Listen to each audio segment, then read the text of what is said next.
Hey guys, it's Dave Dean here, and we're just doing a video on FiiO's brand new K3. So it's a desktop DAC and amplifier. So what this is going to give you, obviously you can see the high-res logo there.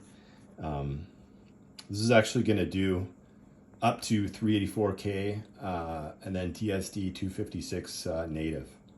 So obviously, you know, it's going to do your 2496, your 24192, etc., all the way up to 384. Okay, so let's unbox this thing. I already kind of unboxed it because I was been using it for the last few days, and of course testing it out. But we're just going to open it up again.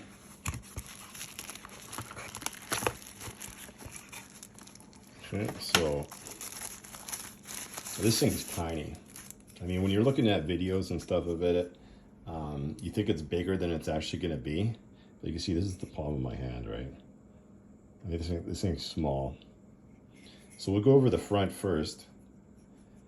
So we'll bring this a little bit closer. Okay, so as you can see, you got your balance 2.5. You got your regular 3.5 headphone jack. You got a bass boost, right? So you just click this on, click it off. I'm never a huge fan of anything that's like bass boost or anything that affects the sound unless it's a DSP. So here's your gain setting, right? Put that over, turn it back. So this is going to be your volume knob, and it's going to turn the power on and off, right? So you can hear that click. So that's off, on, and then you can see it goes all the way up to there for full volume. Right, so this is what they call a desktop DAC and amplifier. That's what they call it. If you're using it as that, this isn't the most powerful amp you're going to find, but I mean, this thing goes for, I think it was like 129 Canadian. So I think in the States it's like about $100. It's like 99 bucks or something like that.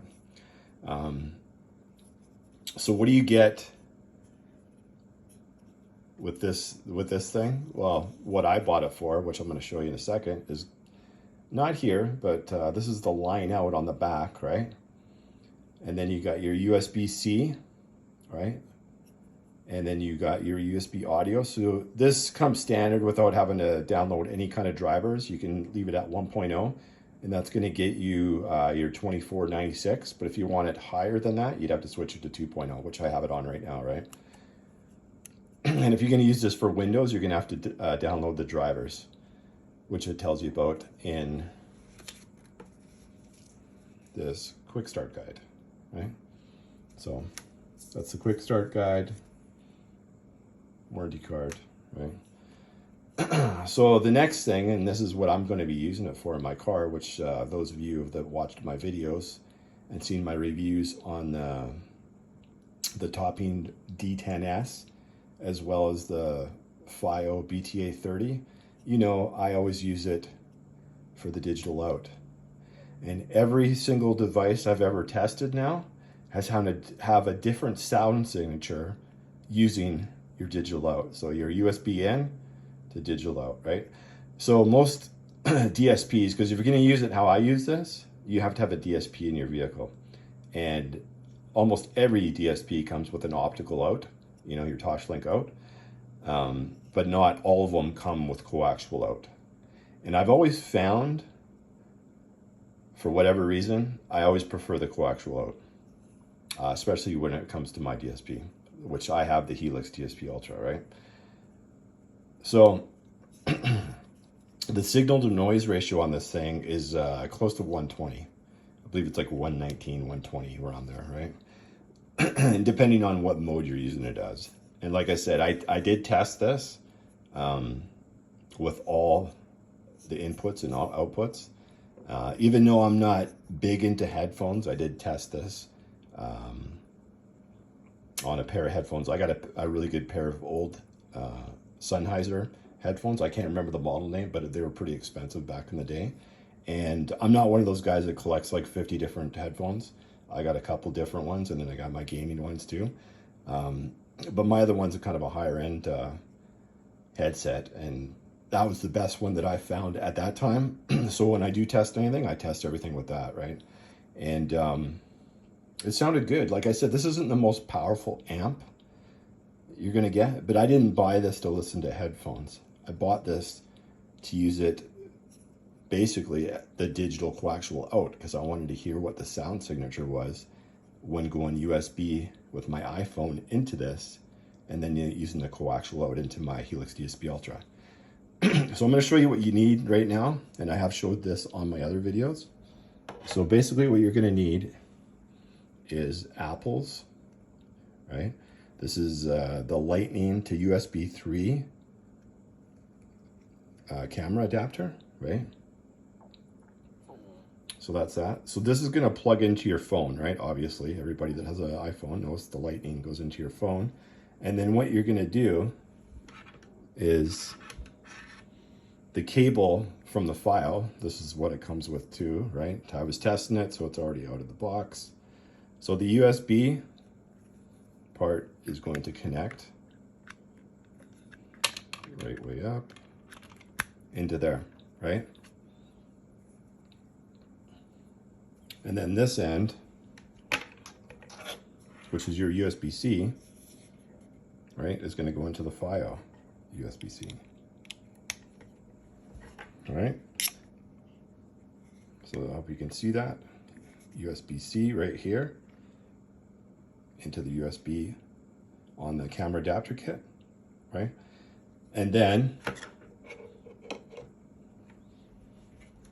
in order to power it, because unlike the Toslink D10S, this would power it right off the bat, just plugging this into your phone. But with most other devices, you need your Lightning into here. And then this is a Type-C. And this would go into one of your ports in your vehicle, right? And that's basically, well, this is Type-C, but you can get different ones, right? If for your car, you can get a Lightning to USB, right? I actually don't use this one, but if you did have a Type-C in there, you can use that in your vehicle.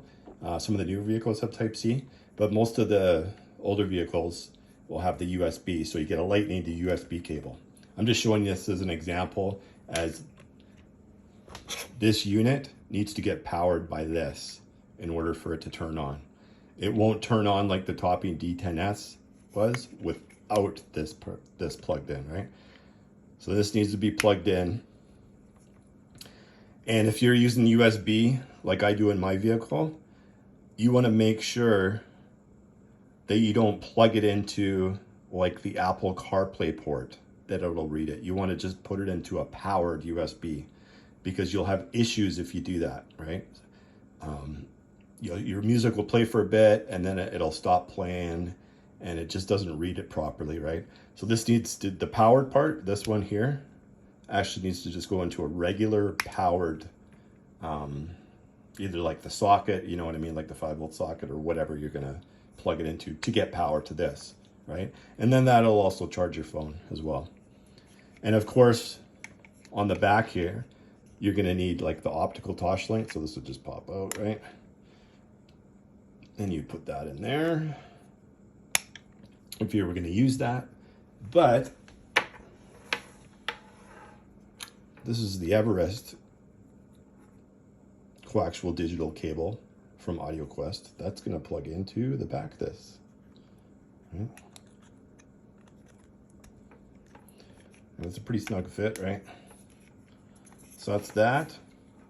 And then you're all set. So basically, I know the cables are kind of in the way here, but just because I'm showing you guys what you actually need. So this is going to be it fully connected, right? And depending on where you want to run it, I usually have this in my glove compartment, or not my glove compartment, but in the side compartment. And it's hidden. Like I said, it's tiny, right? And then with mine, I actually have like a little output on the side of mine where basically these two cables come out, right? And then all I have to do is turn this thing on. The volume does nothing when you have the digital outputs on here. right? It won't do anything. So I just need to turn it on. You'll see the light come on here. And the lights actually change depending on how high res your music is. You know, your 44.1, your 48, your 24 to 96, your 24 to 192, your DSD, the button will always change different colors right here. This isn't on, so I can't show you, but I will show you when I'm in the car. So that's this. This is pretty much what you need, and then you're ready to go in your car. Just make sure, obviously, you need an iPhone for this, right? And this is actually going to give you bit perfect audio coming out of your iPhone into here. With Apple CarPlay, you're never going to get bit perfect audio out of there. Because what happens when you're using CarPlay is basically your deck, right? It's going to use the DA converter in that, right?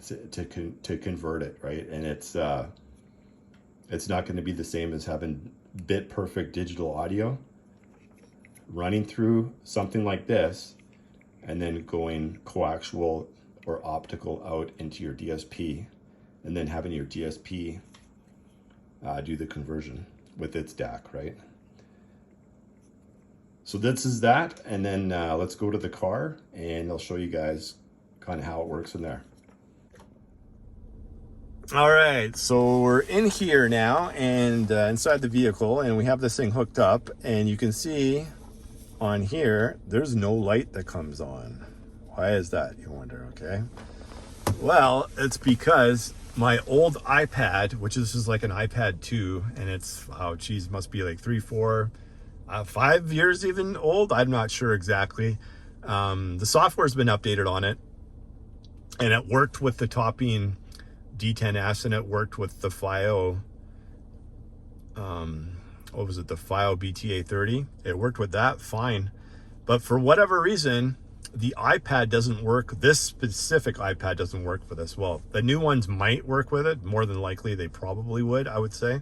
But I can't say 100% on that because I don't actually have a new iPad, because I don't really use iPads myself, right? My phone, I have an iPhone 12 Pro Max, and it works flawlessly with this guy. Like, it works perfectly with this thing. Light comes on right away. And I just wanted to have this hooked up anyways, just so you could see it, just like on the other videos. Maybe you didn't watch my other videos that I did where I show these hooked up into other types of products, right? To get the best digital sound out of your system if you're using a DSP, right? So I was saying I drove around probably a few days there, 3 or 4 days. I made a new playlist that I have that I use specifically for demoing these items now. That way I know what to look for. I'm really familiar with some of the songs. I did add a few songs on there that I really don't listen to a lot, but I have been listening to them more just when I'm doing comparisons between my old FiiO M11 and then the new products that I buy. I got some jazz. I don't listen to a ton of jazz, but I got some jazz songs on there, and I got some classical songs on there. But for the most part, I got a lot of the songs I'm familiar with on there. You know, your Dire Straits, your Eagles. You know, I'm a kind of an 80s guy, so I got some 80s music on there. I got some new music on there too as well. And I just like to put everything through. I got some hard songs on your system, you know, that I've played on my old system. I used to play it to see how it could handle it when I had my old Hertz Melees. But I got some pretty tough songs on there on your system that I play through just to see how these new products handle it compared to the DAPs, right? Like the M11. So as you can see, I do not have an M11 anymore. No, I actually sold my M11 because I'm going to be probably buying one of the new DAPs shortly. I'm still in my research phase. It's more than likely going to be the FiiO M11 Plus, the ESS now. The Limited came out originally, the FiiO M11 Plus Limited, which had the AK DACs in it. But now the new one that's replaced that, which is pretty much the same thing. It's got a few different things where it's slightly different. that they made a little bit better on the ESS version. And of course, it's going to sound a little bit different through the analog outputs because they both have different DACs in them, right? But the FiiO M11 ESS one just came out like a couple months ago now.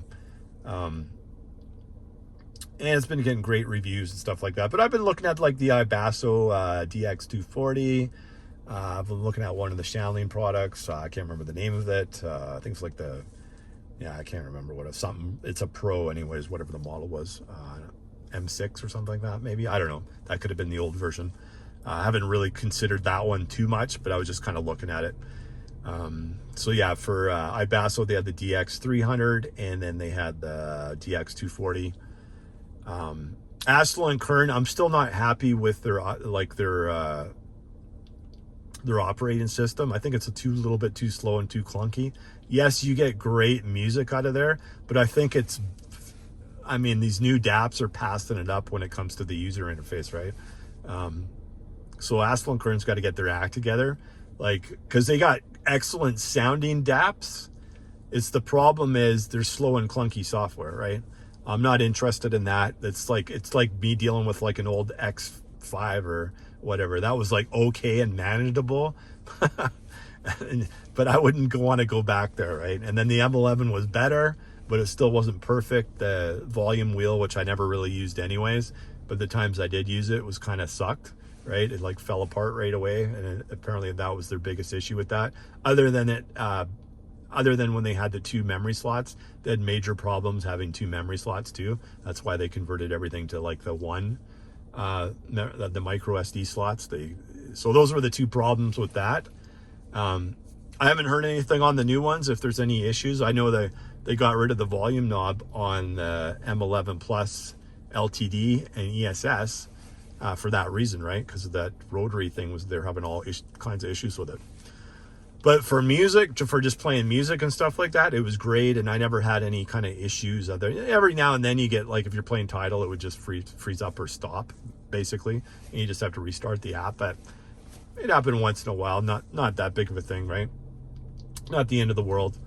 So, like, yeah, I'm looking probably for that. The M17, like, I just don't know if I want to pull the trigger on that thing. It's $2,600, right? $2,600 is a lot of money to be spending on a DAP. You know what I mean? Like, it's kind of iffy. I really like it, but then there's a few things that I've seen on there, like, I was looking at that it's just like, I don't know. I'm sure the thing's gonna sound amazing or whatnot, but that little contraption that it had, I don't know if it had a fan on it or what it was, but to keep it cool. But it's like, if you got to use that, and I'm using it for my car, I'm not using it setting it on my table at home, right? So that kind of like was just like, I don't know if I'm really into that. If they're gonna make a DAP, make a proper DAP where you don't need fans to cool the thing, right? Never had any issues with the M11. It got hot, yeah, but you know, if you start adding noise and I got a fan up here, I'm not going to be going down that route. So once I found out about that, it kind of turned me off to the M17. So if I do get something, it'll probably be the new one, the M11 Plus with the ESS DAC in it, because that looks like the ones that I have actually access to now. But I'd have to order that from Amazon in the States because they don't have that one here in Canada yet, I don't think. Because the one in Canada, they're still showing as the M11 LTD, which got the 8K DACs in it.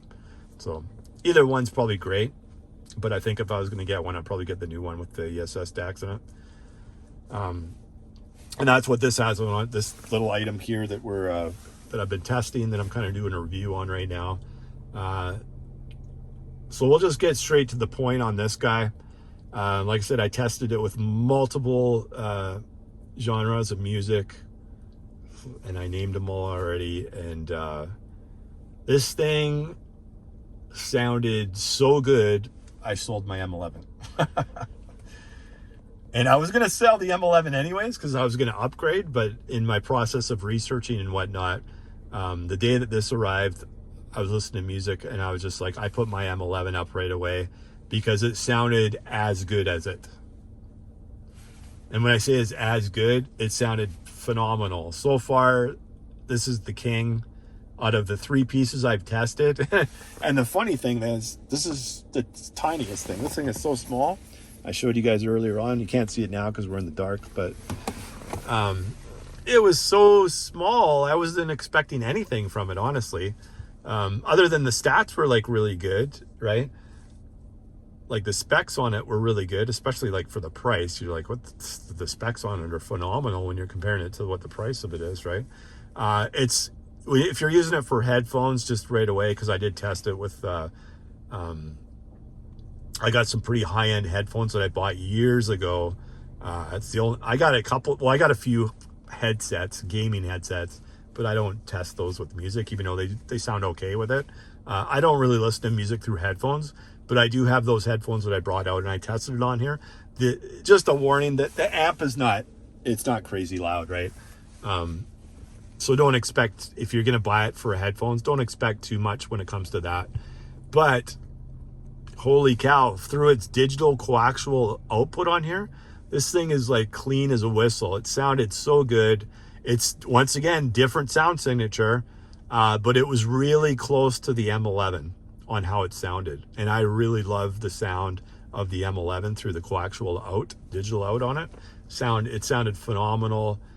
And this thing did pretty much the same thing, only on some things it almost seemed to be even tighter, like on the bass and stuff like that. I liked the way it sounded.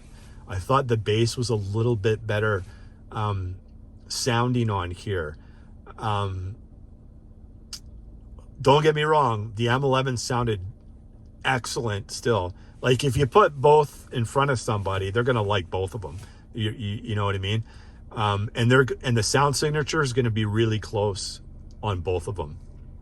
And like I said, I tested some hard tracks on this thing, and it passed with flying colors. And that's one of those things, like I was saying before with the BTA 30, I should have tested those harder songs on it before I did that video, because after I did the video and I was out driving around literally the next day, I'm like, oh man, that didn't sound that great at all right there. Like it wasn't handling some of those notes. Mind you, you could probably go into your DSP because you're going to be tuning your system based on whatever you're putting in your system, right? So if you're using something like that in your system, then you're going to tune it that way, right? So it's doing some fine tuning or whatnot. You could probably, I'm not saying get rid of those frequencies, but you could fine tune it, right, to make it sound a little bit better. But overall, this thing, I was just like, holy cow, like, honestly, like, see, the thing is, in the big debate, and a lot of people, like, even in the portable world, they like the DAC amp combo rather than a DAP. And then in the car, the downfall, I guess, of the DAP is, it's not up to like, it doesn't have the same level of, like, say Apple or Samsung or whatnot. When they do their phones and whatnot, like, you're constantly getting upgrades and whatnot to your iOS system, right? And then Samsung, the same type of thing when it comes to the Android systems. With the FiiO players and the Ibasso players and the Shanling players and the Astel and Current players, you still do get updates and whatnot. But I would say they have a lot more issues with things sometimes. Like, for example, the M11, like I was saying, the knob had issues on it. Like the rotary knob had problems with it. The original M11 that had the two, the micro SD card slots had issues as well. I had issues with mine. So I only used one and I never had any issues with it. As long as you just use the one main one. And I mean, I had a 512 gigabyte card in there, so I was good anyways, right? So I only used the one out of there because when I did try to use two, because I used to have two cards, it had lots of issues with it. So those were the two main issues with the M11, was the volume rotary control had issues, and you would be like, you'd click it and the thing would jump up like by 5 or 6 or 7, then you click down and it wouldn't go down, or it would go down too far. It was just all over the map, right? And then of course the memory cards. That's why the M11 Pro came out with only one and not two after that. and so on and so forth, right? FiiO 6-to-1. But other than that, for music, like I've had that thing for what, a year and a half or whatever, and it was flawless, does everything perfectly. It has less cords, right? Because you can just run a coaxial cord right out of that. And you can have that going into here if you wanted to, like in your vehicle or whatever you got in your vehicle, and you would never see it. It was only when you had your unit out, right? And of course you'd have to charge it if it lost its charge or whatnot, right? So you'd have 2 cords maximum. Whereas something like this, you got the big dongle out of there, and that'll go into 2 other cords, right? One of them will be going into like a powered USB outlet in your car, and the other one will go to the actual unit, and then you'll have a coaxial or an optical Toslink coming out of that into your DSP, right? So there's a couple more cords involved in it, but in reality, if you're dead set on doing something like that, you can obviously hide the other cords coming up into where your system is, and you could probably have everything coming out of something like this. Or from my example, I keep mine in the center console here, and then I have a cord. There's a little notch on there that you can put a cord out of. So I'd have my cords going out into my iPhone that's going to rest. Same places where my DAP was. But this I'm probably going to keep, because I'm going to keep it for my iPhone. If I want to listen to music on my iPhone, it gives me the best connection possible so far out of everything I've tested. So, excuse me. So, but we're gonna get that DAP, and we're gonna hook it up, and we're gonna compare the two, right? And how I'm gonna do it is I'm gonna buy the FiiO DAP off Amazon, and if it doesn't sound as good as what my current situation is, like with the iPhone, well, it's gonna be a new iPhone 13 Pro Max, 512 gig. I already ordered it, and that'll be here on either Monday or Tuesday of next week.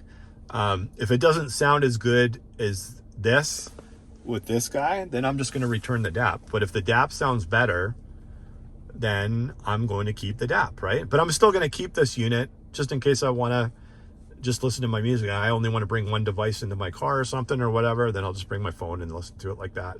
But so far, until something beats this out, I'm going to be keeping this. And that's kind of how I'm going to do it. So when you guys are seeing my system from now on, when I get something new, or when I'm testing something else out, we'll see if it's the new king on the block for my system. And then, so we kind of went over some of the positive and negatives. Sound quality wise, if you're going out of the coaxial digital output, it sounds really, really, really good. That's the major positive, right? It didn't work with this iPad, but it worked with my iPhone. So it's one of those things you could just test before anyways, like figure out what you're going to use for your source. If you can use an iPad, if it's a newer iPad, it doesn't hurt to buy the thing. You can return it anyways, right? It's on Amazon. It's not a big deal. You buy something, you return it, you get your money back, right? But I would sway people over, everybody likes different sounding speakers and different things. You might like the Topping D10S better. To me, I found that the bass just wasn't as punchy or tight as this unit. And I found this to be a more smoother experience than the Topping D10S overall. I'm talking like everything, right? For all the instruments, the vocals, the sound stage was good. Maybe the sound stage on the Topping D10S was a little bit further out, I would say. Maybe a little bit higher. But you can do all that with your DSP, right? For doing that type of thing. The Topping D10S had a more tinnier sound to it. And not like that part of it. And I had the Topping D10S had a little bit more of a noise floor to it as well. It still sounded really good. I'm just talking about some of the other like older tracks and whatnot, some of the 80s, 70s, 80s type music. I found that it had more of a noise floor to it than this one. This one was I think this actually has better specs too than the Topping D10S, if I'm not mistaken. You don't have the digital front like you do in the topping D10S, where it actually tells you if it's 96 hertz or if it's 48 hertz, whatever, the frequency on there. You don't have that, but I don't really care about that, honestly, because if I was using that, it would be tucked away in my mid console here too anyway. So I'm not really, it looks cool and all, but I'm not going to be looking at it, right? So yeah, it passed everything, all the jazz, the classical, the rock, the heavy metal, everything that I put at it, it sounded really good at it. So, and I made, like I said, I made sure I tested the hard songs on there this time just to make sure, and going forward, I'll make sure I do that, because that's what, like I said, that's one of the things I didn't do with the BTA 30 until afterwards. So, but I did make that, I made a comment in the comment section on there afterwards. So yeah, guys, this is, so far, this is the king out of the kind of the DACs that we're using coaxial digital out of for the most part. I'd say that's pretty much what I buy these things for, to see what it sounds like. If you already have an iPhone, it's kind of a no-brainer, I think, especially if you're on a budget. Just make sure your DSP has either optical Toslink or coaxial digital inputs on it, because you're going to need that. And everybody's system sounds good. Like I said, your system has to be tuned properly and installed properly. Otherwise, none of this stuff even matters, right? Getting a little bit better sound quality here or there by certain items or whatnot, that's going to make no difference whatsoever if you have your installs crappy and whoever tuned your system sucks. None of this stuff's going to make your system sound any better then, because you got to get that part fixed first, right?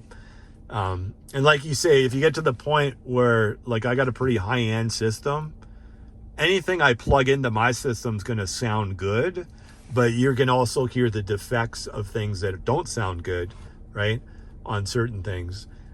So if I was ranking the last 3 things that I've did a review on, I'm going to say the FiiO, the brand new FiiO K3, some people call it the K3S, but I'd rank that number 1, and then I'd rank number 2 as the topping D10S, and then number 3, even though it has Bluetooth, we all know I could care less about Bluetooth, but some people out there like it, and it's the LDAC version, so it's the better version of Bluetooth, right? That had Bluetooth in it, the BTA 30. Excellent vocals out of your system. I just don't think the rest of it is as well done as these other 2 products, right? But for now, this guy, which for whatever reason is showing a red light on here now. That's the first time I got a light on here. That's weird. But it wasn't showing any lights before when I had this thing hooked up to here, but now it's showing a red light. So maybe it'll start working after all. But yeah, it works flawlessly with my phone for the few days that I was testing it, the last 3 days. Never had any issues, never had anything, any problems. That's the positives, obviously. The only negatives I can see that some people are going to look at, it's like, oh, it's maybe too many wires for them, right? That might be an issue for them. Or they don't have an iPhone, maybe they have the Android. I can't speak for sound quality. If you're hooking up an Android, I don't know if you're going to get, I think you have to use the amp. What is that? I can't even remember the name of the app that they use, but I'm not an Android guy, so I know if you just use the Android as is, you're not going to get bit perfect sound out of it, right? So I think you have to install the amp on there, and I can't remember off the top of my head what app that is. It's like UAmp or something like that. I forget the name of it. But yeah, I'm not speaking on Android users. This is specifically, I guess, for iPhone guys that have an iPhone. Maybe they only want one device, you know, in their vehicle. This is kind of an option that's going to give them the best sound quality so far. Like I said, I'm saying so far because there might be something else out there that I test that might be better. But honestly, at this point, if this sounds just as good, if not even a little bit better, possibly than my FiiO M11, you're pretty much set, right? I don't think, like, we're talking, this is like really high end sound quality at this point in time. If your system is kind of at this level, there's not, what else are you going to get, right? And that's kind of where I look at it too. It's like you got the M11, or maybe you got the M11 Plus, the new ones that came out right now. You're at a pretty high level of sound quality. If you have your system installed properly and is tuned properly, you're not going to get much higher sound quality than what I have. I can add my mids, and then I'll probably improve my sound quality a little bit more. But at that point in time, I would have to probably go into Astle and Kern's new DAP that hasn't came out yet. You know, the new version that's going to take over from the SP2000, because there's the SP2000T, but from what I've seen, doesn't sound as good as the regular 2000 still. But you'd have to go into, you're looking at, or maybe buying Sony's new one that's like $5,000 or whatever. Astle and Kern's is like $5,000.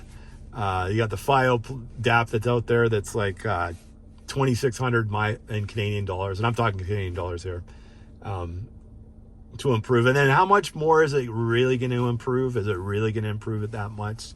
You know what I mean? Everything, sometimes when you make the smallest changes, it might improve your sound quality a little bit more. But it's going to be your preference anyways, right? At the end of the day, I'm giving you my preference on what I thought on the products that I test. You might think something different on your system. I don't know, right? Because you might prefer, like I said, I always tell people this, you might prefer the beryllium tweeters, right? Some people like the old Coaxial berylliums. I didn't like the old Coaxial ones. I like the newer ones. I like the M's, but I never liked their old version, right? Some people like that. I liked their original version from like 20 years ago when they first brought out the original Utopias. I like those, and then I liked the Hertz Melee, the Melee speakers. Some people didn't like those. I actually liked them. I thought they were really a nice, and here they were cheap. I could pick up like a set of 1650s, the two ways, for under $1,000. Right? So to me, that was one heck of a bargain right there. And then same thing with the GBs. I heard comments in here that they were saying, oh, well, so-and-so speaker's better and so-and-so speaker's better than that. Well, how do these guys know what's better and what's not? Because they went into somebody's car. How do they know if it was even tuned properly? Because I'm telling you, if I would have sat in my car, well, I did sit in my car when I first had this thing done, right? When I first sat in my vehicle, I'm like, wow, is that it? It's because the guy that tuned it didn't tune it properly, right? So I'm like, what? I mean, it sounds good, but I'm expecting way better from some of the demo cars I heard at Mobile Solutions. I was expecting something way better than that with the products I had in my vehicle. Well, lo and behold, once I went to Mobile Solutions, got it tuned properly, and then I was like, wow. You could still make a few minor adjustments, like to make it sound even a little bit better. And I'll probably do that when I'm all set and done, whether I get that new DAP or I stick with what I got. We might be testing, coming up, we might be testing the heck piece too as well, right? Even though almost everything I've read on that thing, I'm not hearing good things on it. So I don't know. I keep on thinking about, I just kind of want to test it just to see what it sounds like. It means spending $250 on the piece and stick it in the back of my DSP, right? But that could be $250 of wasted money. But who knows? Maybe the people that said bad things about it, maybe their systems weren't tuned properly and they sucked, right? So they thought that sucked too. So who knows? It's always best to test it yourself. And if you have a properly tuned system, you can test everything on it, right? You just have to be aware of some things might need a little bit of adjustment. And that's why I mentioned that in the reviews. Like with the Topping D10S, you might need to make some adjustments on that, because otherwise it sounds really good, but it's a little bit tinny on the top end. And to me, when things used to sound tinny in the home audio world, that usually means it was a cheap product. A lot of the times things that sound tinny were kind of cheap products, right? And then you go into the higher end stuff, And then that's when you get into the really good sound quality. So to me, that was one of the things that when I look back at the Topping D10S, when I first looked it up in my system, but it's something that you could adjust with your DSP. It was just, that's kind of what I thought. Yeah, it raised the sound stage. It kind of widened the sound stage a little bit and made it further out, but it was also a little bit tinny in the high end compared to like this product that I have. This one's more of a balanced, right? More of a balanced output. And so that's what I liked about it. Everything was like nicely balanced. It wasn't missing anything. When I look back at the BTA 30, what was kind of missing from that, the vocals stood out, sounded awesome, but the music part of it at the stage depth and whatnot just didn't sound quite up to par to the M11 overall, right? Because you gotta go through things overall. What's the overall?